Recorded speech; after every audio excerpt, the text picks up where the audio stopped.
Hello friends, we mentioned irony, humor and symbol in the previous lecture, but then the soul of the drama, Girish Karnad's play Tughlaq, lies in its irony.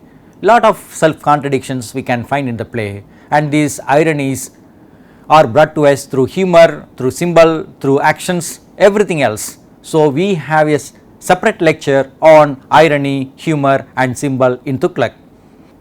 First we will see the objectives, understand the nature and function of irony in Tughlaq, then discuss several cases of irony in the play Tughlaq. We will give illustrations for humor, we will also give examples for symbols in Tughlaq, and then we will understand the significance of symbols in Tughlaq. Finally, we will summarize the whole presentation.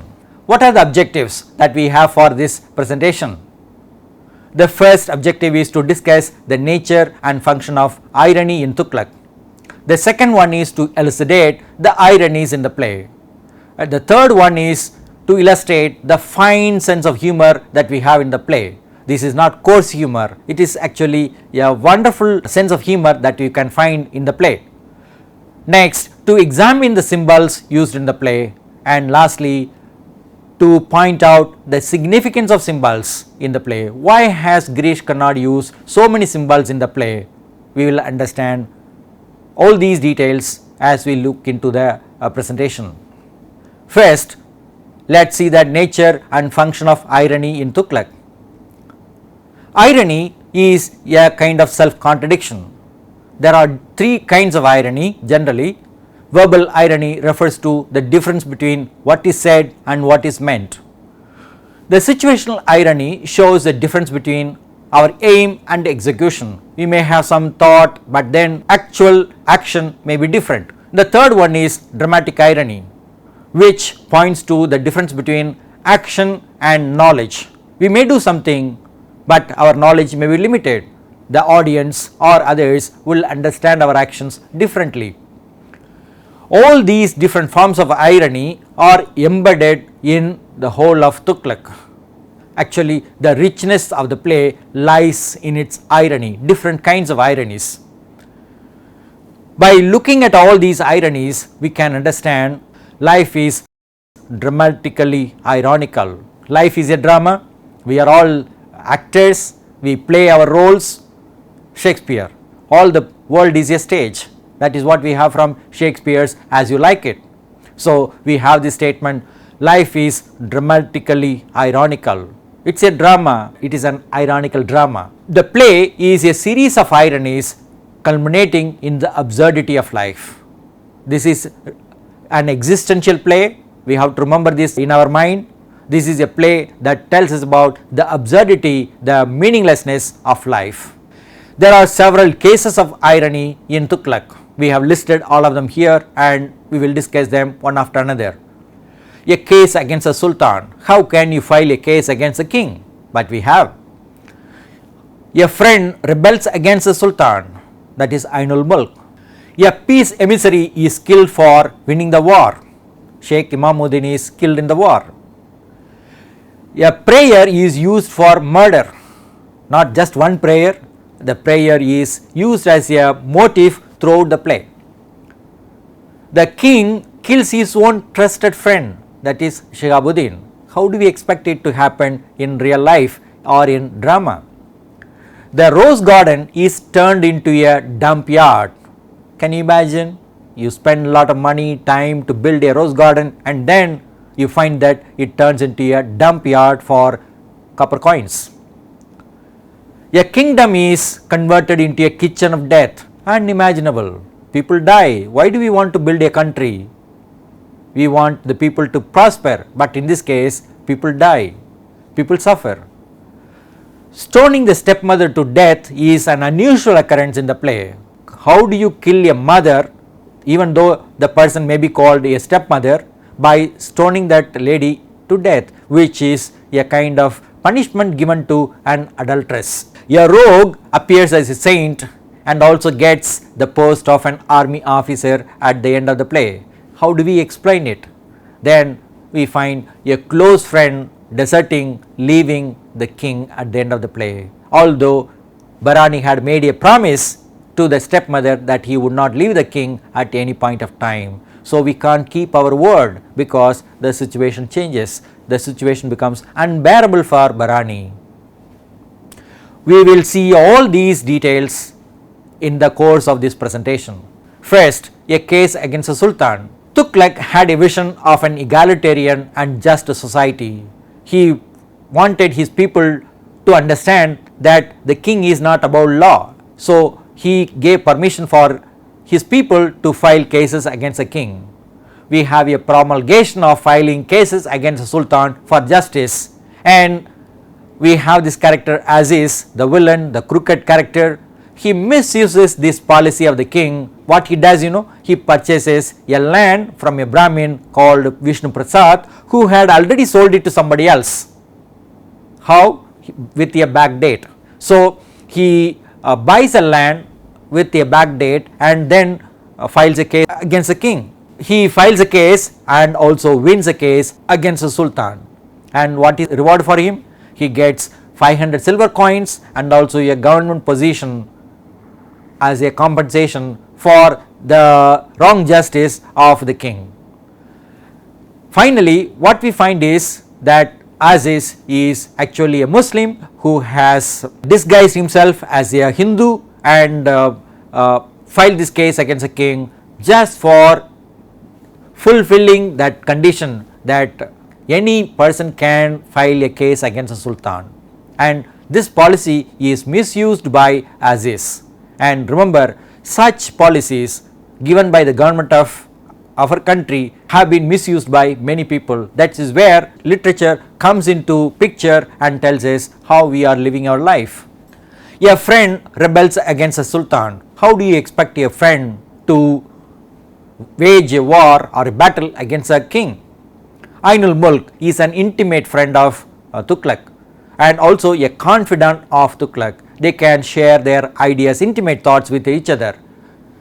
Ainul Mulk is also an excellent player like Tughlaq, but then suddenly Ainul Mulk wages a battle against the king with an army of 30,000 soldiers when Tughlaq the king has only 6,000 soldiers. The reason that Tughlaq tells us is Ainul Mulk marches against the king because of an order for Ainul Mulk to shift from Awadh to Deccan. Now this battle is diffused through the religious leader Sheikh Imamuddin, who has the resemblance with the king, and this resemblance is cunningly used by this vizier Najib and Tughlaq to their own advantage. Tughlaq forgives his friend Ainul Mulk for his skill in chess and gives the region and position of governor back to him. He sends him back to Awadh, not to Deccan. Now we come to the third irony. A peace emissary is killed for winning the battle. The peace emissary is Sheikh Imamuddin. He is a Malvi. He is also a saint, a religious leader actually. He charges that Tughlaq attempts to become another god. He has a complaint against the king that the king wants to become a god. Actually, he is so idealistic, that is, the king is so idealistic that he wants to build an empire of equality for all people, but Sheikh Imamuddin differs from the king. Therefore, Sheikh Imamuddin openly criticizes the king and causes riots in Kanpur. He also comes to Delhi where the king is, and he wants to speak to the people against the king. Tughlaq actually, he arranges for a meeting in front of the big mosque. He invites Sheikh Imamuddin to speak to the people, but then he doesn't allow the people to come to the mosque, and so there is no audience. Therefore, Tughlaq traps Sheikh Imamuddin like a mouse and sends him as a peace emissary in royal robes, the robes which are used by the king, to Ainul Mulk, who misunderstands Sheikh Imamuddin to be Tughlaq and starts a battle and kills him. It is actually Tughlaq's men start the battle. Ainul Mulk doesn't start the battle. Therefore, Ainul Mulk naturally has to kill Sheikh Imamuddin through a mistaken identity to protect himself. Prayer is a common theme that is used to throughout the play. It is often used for murdering people. This is a major motive that runs throughout the play. There are certain accusations against the king himself, that is Muhammad bin Tughlaq has come to power by killing his father and his brothers during the prayer time. Ratan Singh suggests to the rebellious Amirs and Sayyids to kill the king during the prayer. Muslims themselves don't decide this kind of action. It is the Hindu Ratan Singh who tells the idea, who shares the idea that the king can be killed during the prayer time. Tughlaq kills Shihabuddin immediately after the prayer because the plot is known to him.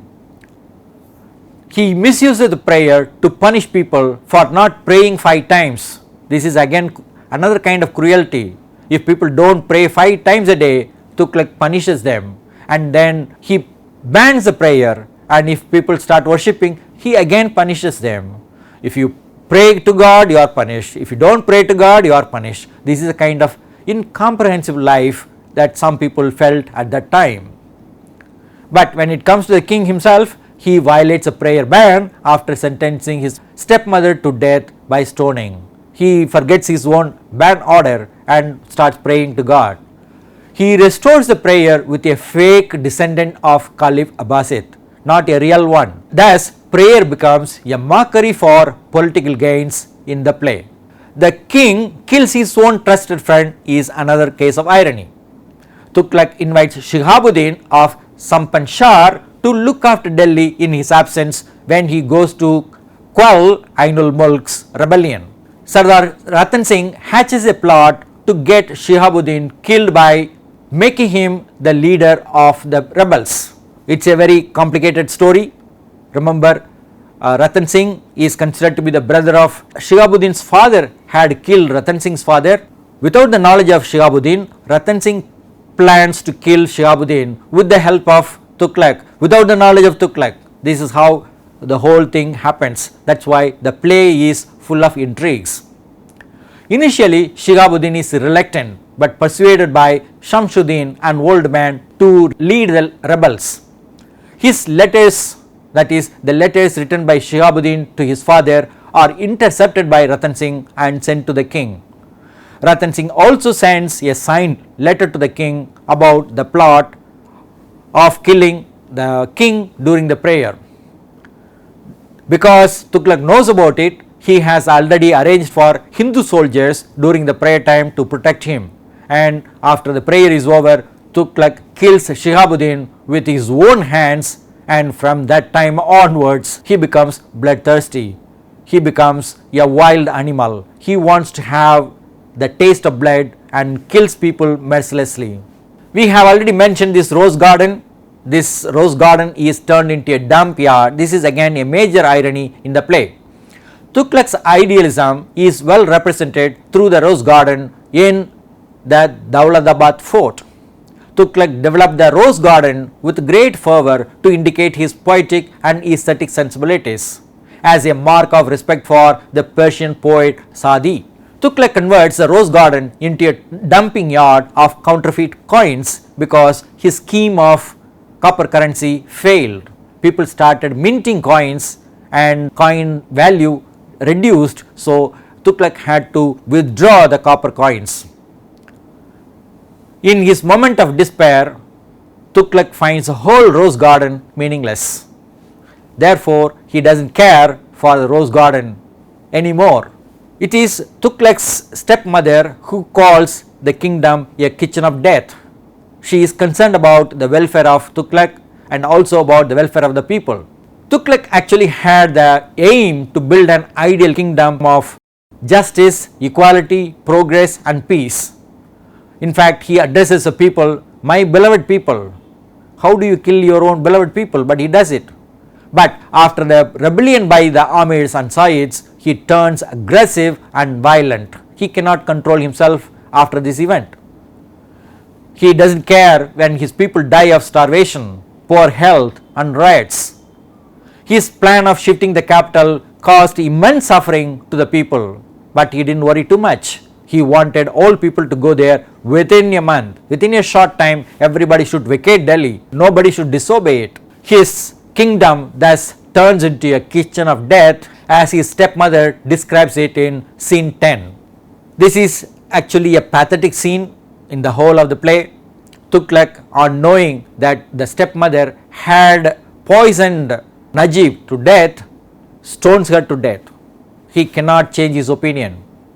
This is a punishment given to people who commit the crime of adultery.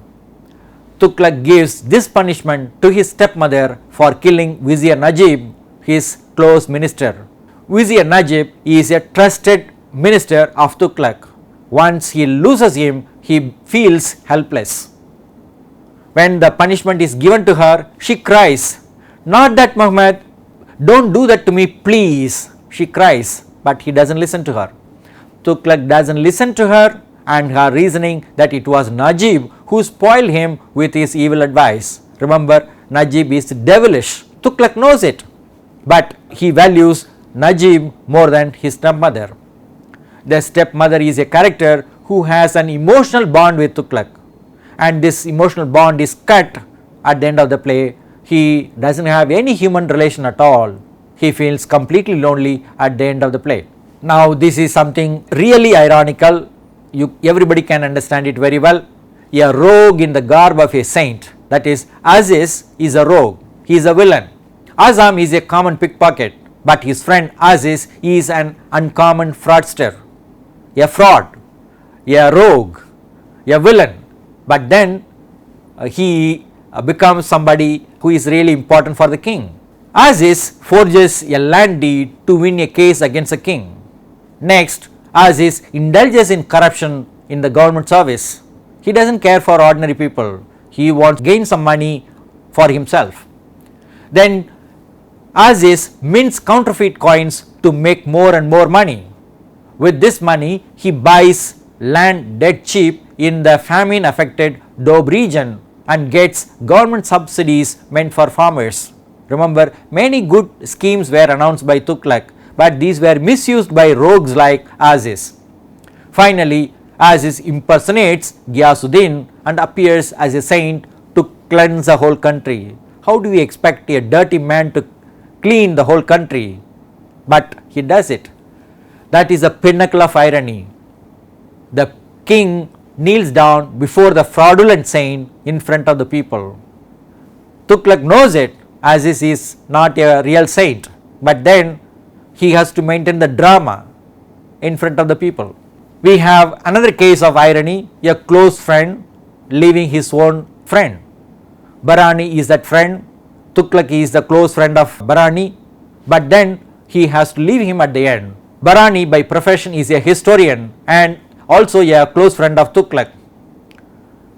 At the beginning of the play, the stepmother gets a promise from Barani not to leave the king at any point in time, because Tughlaq is impulsive. He does many things and many of them are wrong things.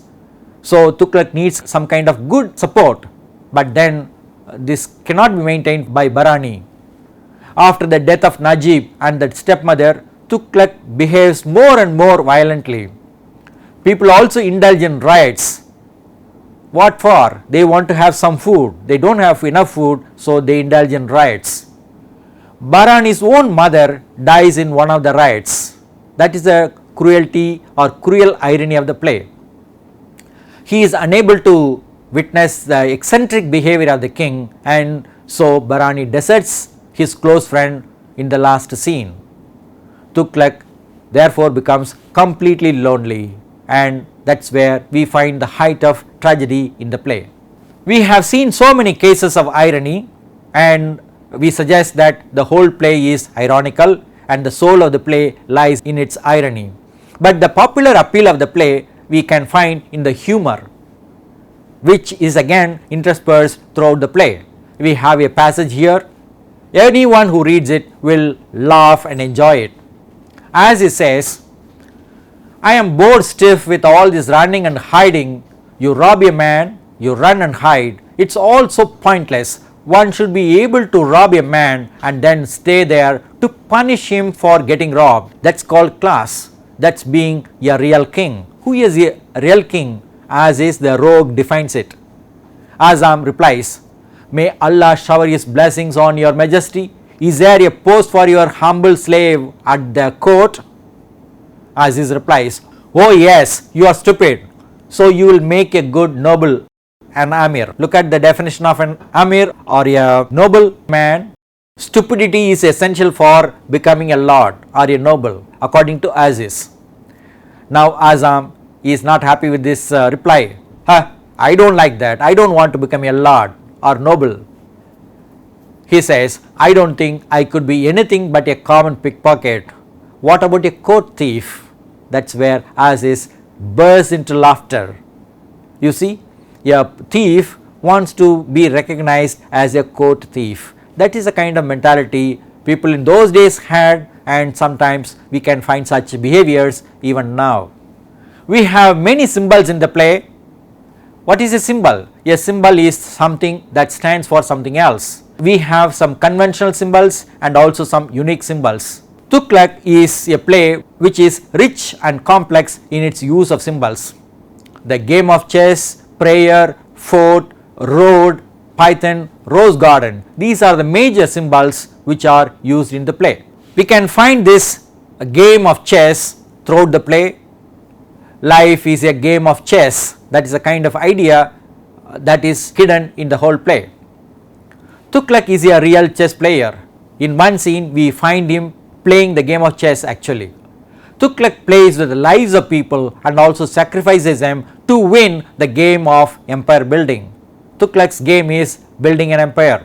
He assesses the moves of people carefully and punishes or kills or rewards them instantly. Instant punishment or instant reward, that's what he gives to people. His friend and confidant Ain-ul-Mulk is a chess player. Ain-ul-Mulk finds fault with a solution given by Tughlaq. Once Tughlaq thought he had solved a problem, a chess problem, but then Ain-ul-Mulk, looking at that solution, says, no, this is not a solution, there is some problem, and that actually makes Tughlaq feel happy that his friend has some real knowledge of chess. Tughlaq therefore recognizes Ain-ul-Mulk's skill and forgives him for his rebellion. He doesn't bother too much about the rebellion, he values him more for his skill in chess. Aziz also plays a game with the king indirectly and reaches the palace in Dawlatabad to see his master in person. And actually he tells the king, I wanted to see the master in person, so I have come to the palace. Aziz checkmates the king and gets an army officer post. When Aziz says, what if I am a dhobi? When it comes to cleaning the dirt, no saint is match for a dhobi. That is the checkmate point that we have in the play. Prayer is often used.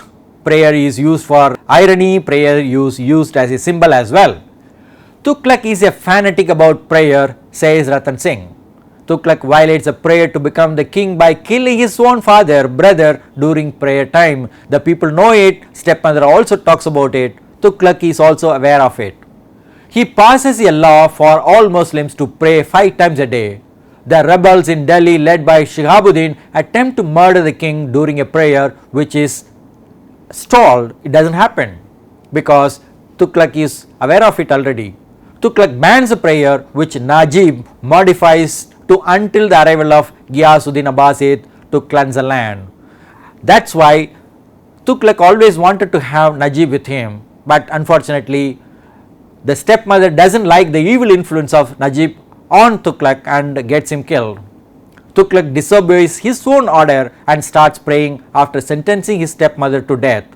When the prayer is restored, what an irony! It is led by the rogue Aziz himself.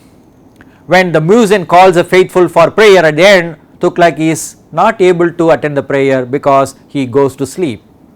Thus, we see that prayer is mired in politics and corruption. While it is a case of irony, it is also a symbol of misuse of religion for political ends. The Dawlatabad fort is a symbol of Tughlaq's aspiration to build a strongly secular modern India. We have some conversation between a young man and an old man which focuses on building this fort. The young man appreciates the fort What a fort! What a magnificent thing! I met a foreign visitor the other day and he said he has been round the world and not seen any fort as strong as this anywhere in the world. No army could take this. Such a powerful fort Tughlaq built in Dawlatabad, and one of the reasons why Tughlaq wanted to come to Dawlatabad is to have more security for himself, and that is why he built this strong fort in Dawlatabad. The old man replies, no, if this fort ever fails, it will crumble from the inside. Remember, no enemy can attack it, but something is there within the fort which will destroy it, and that something inside is Tughlaq himself and the kinds of friends and enemies that he made. Azam Jamal is a disciple of Ghiyasuddin, that is Aziz impersonation. As Azam, who is in the palace along with Aziz, he does not prefer a safe palace, he prefers the unsafe place outside the palace. The reason is he is not able to sleep well in the palace, such a safe palace. The young man considers the palace to be very strong, but Azam, an ordinary man, does not feel very safe in that place. The fort also has a symbolic python inside the fort which devours everything. It is not only a fort meant to house people, it also has a python. That python symbol also refers to Tughlaq in some way. We have the symbol of the road. The road is from Dawlatabad to Delhi or from Delhi to Dawlatabad. This is a road to life, a road to an opportunity, and also a road to death, and a road to obstacle as well. The young man tells the old man, and isn't it that long white thing, the road from Dawlatabad to Delhi? The old man says yes. The young man asks, they say it is the widest road in the world, but it looks like no bigger than a thin snake from here. The young man comments on it. The old man replies, and 4 years ago that snake bit a whole city to death. That whole city is Delhi city. People travelled from Delhi to Dawlatabad, and a large number of people died during their journey from Delhi to Dawlatabad. Thus, the road, which is a symbol of development, is also a symbol of destruction. In one sense it is development, in another sense it is destruction. We mentioned about the python hidden in the fort. We have a conversation between a young man and the old man in scene 8, which is significant for understanding the python symbol. The young man wants to know more about the fort. So he says, tell me more about this fort, grandfather. Is it true there is a strange and frightening passage within this fort? Dark, they say, like the new moon night? The old man replies, yes, it is a long passage, a big passage, coiled like an enormous hollow python inside the belly of the fort, and we shall be far, far happier when that python breaks out and swallows everything inside, every man, woman, child and beast. We have underlined one line, like an enormous hollow python inside the belly of the fort, the belly of the fort. The fort is also metaphorically presented to us as a huge animal, and inside that we have the python, and that python is hollow python. It is prepared to swallow, eat everything. The python is thus a symbol of large scale destruction, which is caused by Tughlaq's policies, whimsical, violent policies. We come to the symbol of the rose garden now. Tughlaq is a play about idealism gone wrong. This rose garden is a symbol of idealism, especially for Tughlaq. He built the fort and the rose garden with care and affection. Tughlaq says in one place, I built it because I wanted to make for myself an image of Saadi's poems. I wanted every rose in it to be a poem. I wanted every thorn in it to prick and quicken the senses. But I don't need these airy trappings now. A funeral has no need for a separate symbol. Saadi is a medieval Persian poet, well known for this collection of morals called Rose Garden. In this book he also had some poems. This is a very interesting book for Tughlaq and for many other people interested in poetry. This fact that this rose garden turns into a dump yard touches on the absurdity of human existence as well. What we built with care is destroyed by carelessness. what is the significance of symbols that we have in the play? The game of chess shows the power politics in the play.